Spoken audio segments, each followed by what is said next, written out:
एक घने जंगल में एक चालाक लोमड़ी रहती थी। वो अपनी अक्ल से हमेशा दूसरों को धोखा देकर अपना काम निकाल लेती थी। एक दिन इसे बहुत भूख लगी। इसने एक दरख्त पर बैठे कोई को देखा जिसके मुंह में रोटी का टुकड़ा था। लोमड़ी ने सोचा कि किसी तरह यह रोटी हासिल करनी चाहिए। वो दरख्त के नीचे जाकर बोली, ओ खूबसूरत कोई, तुम्हारी आवाज बहुत प्यारी है, क्या तुम मेरे लिए गाना गाओगे?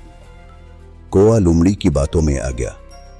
जैसे ही इसने गाना शुरू करने के लिए मुंह खोला, रोटी नीचे गिर गई। लोमड़ी फौरन रोटी लेकर भाग गई। कौवे को अपनी गलती का एहसास हुआ और वो शर्मिंदा हो गया।